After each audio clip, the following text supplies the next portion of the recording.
আপনি কি জানেন আল্লাহ হাসেন? এমন এক ঘটনা রয়েছে যে ঘটনা দেখে আল্লাহ নিজে হেসেছিলেন।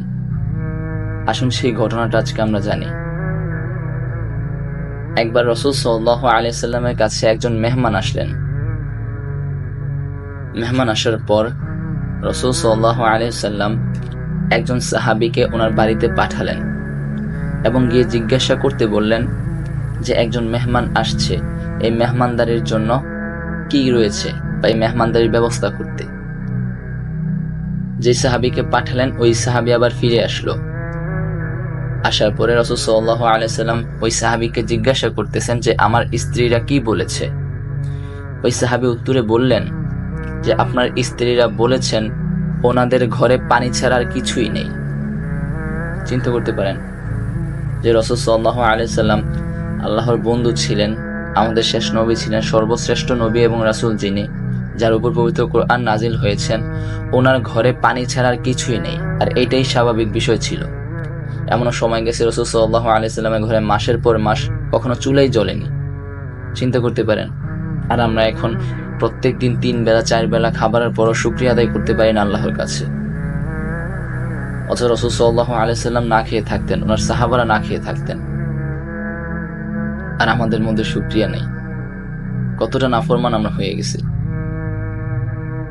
তারপর যখন সাহাবী এই কথা বললেন যে আপনাদের স্ত্রীদের ঘরে পানি ছাড়া কিছুই নেই, তখন রাসূল সাল্লাল্লাহু আলাইহি সাল্লাম সবার উদ্দেশ্য করে বললেন যে এমন কি কেউ আছো যে কিনা আজকে রাত্রে আমার এই মেহমানকে মেহমানদারিতা করতে পারবে। তখন একজন আনসার সাহাবী দাঁড়িয়ে বলে, ইয়া রাসূলুল্লাহ সাল্লাল্লাহু আলাইহি সাল্লাম, আমি আজকে রাত্রে ওনার মেহমানদারিতা করতে চাই। তখন রাসূল সাল্লাল্লাহু আলাইহি সাল্লাম ওনার মেহমানকে আনসার সাহাবীর হাতে তুলে দেন। আনসার সাহাবী ওনাকে নিয়ে ওনার বাড়িতে যান। যাওয়ার পরে আনসার সাহাবী গিয়ে ওনার স্ত্রীকে বলেন যে রাসূল সাল্লাল্লাহু আলাইহি সাল্লামের মেহমান ইনি, ওনার জন্য রাতের খাবার তৈরি করো।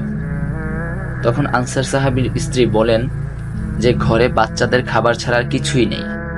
তখন আনসার সাহাবী বলেন, তুমি বাচ্চাদের খাবারগুলোকেই তৈরি করো এবং বাচ্চাদেরকে ঘুম পাড়িয়ে দিবে, এবং যখন খাবার পরিবেশন করবে ওই পরিবেশন করার সময় কৌশলে তুমি ঘরের বাতি বন্ধ করে দিবে।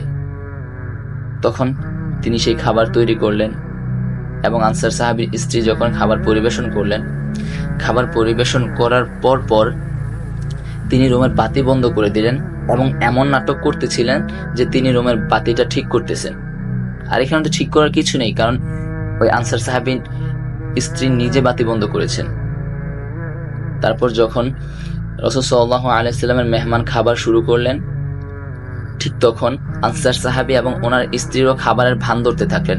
মুখটা এমনভাবে অন্ধকারে নাড়াতে থাকলেন যে ওনারাও খাচ্ছে, অথচ ওনারা খাচ্ছিল না, শুধু রাসূল সাল্লাল্লাহু আলাইহি সাল্লামের মেহমানকে খাওয়াচ্ছিলেন।